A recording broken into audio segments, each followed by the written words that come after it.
कुरुक्षेत्र का विशाल मैदान, जहां इतिहास का सबसे बड़ा युद्ध होने वाला था। युद्ध से पहले पूरे क्षेत्र को विशाल सेनाओं के आवागमन के लिए तैयार किया जा रहा था। हाथियों की मदद से पेड़ों को उखाड़ा जा रहा था, झाड़ियां साफ की जा रही थीं। उसी मैदान में एक पुराने पेड़ पर एक नन्ही गौरैया अपने 4 छोटे बच्चों के साथ शांत जीवन जी रही थी। एक दिन जब हाथियों ने उस पेड़ को उखाड़ा, तो अचानक गौरैया का घोंसला जमीन पर गिर पड़ा। चमत्कार ये था कि घोंसला टूटने के बावजूद उसके चारों बच्चे जीवित बच गए, लेकिन वे इतने छोटे थे कि उड़ भी नहीं सकते थे। चारों ओर हाथी, घोड़े, रथ और शीघ्र होने वाला भयानक युद्ध को देखकर गौरैया डर गई। वो अपने बच्चों की सुरक्षा के लिए इधर-उधर मदद खोजने लगी। तभी उसने देखा, वहां श्री कृष्ण अपने सारथी रूप में अर्जुन के साथ युद्धभूमि का निरीक्षण कर रहे थे। गौरैया अपने छोटे पंख फड़फड़ाती हुई किसी तरह कृष्ण के रथ तक पहुंची। कांपती हुई आवाज में वो बोली, हे कृष्ण, कृपया मेरे बच्चों को बचाइए, क्योंकि कल जब युद्ध शुरू होगा तो वे इस मैदान में कुचल दिए जाएंगे। कृष्ण ने करुण की दृष्टि से गौरैया को देखा और बोले, मैं तुम्हारी पीड़ा समझता हूं, परंतु मैं प्रकृति के नियमों में हस्तक्षेप नहीं करता।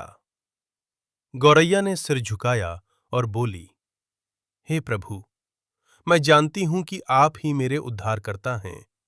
मैं अपने बच्चों का भाग्य आपके हाथों में सौंपती हूं। अब आप जानें, उन्हें बचाना है या मारना है।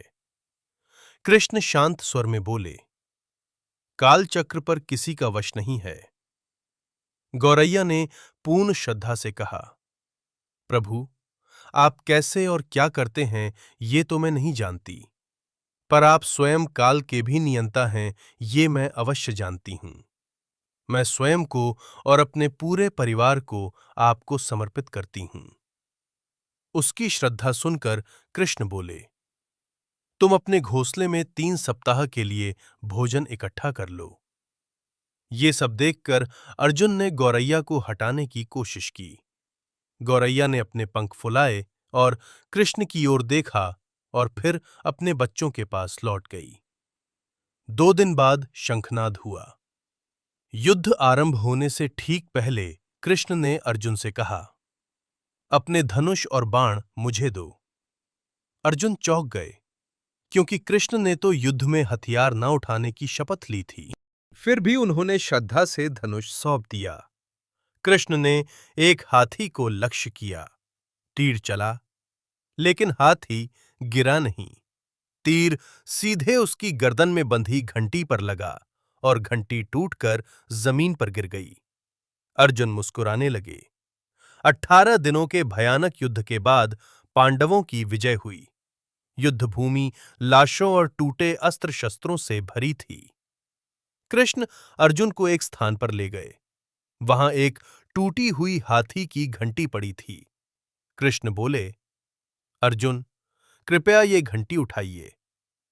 अर्जुन ने जैसे ही घंटी उठाई, 1, 2, 3, 4 और फिर 5।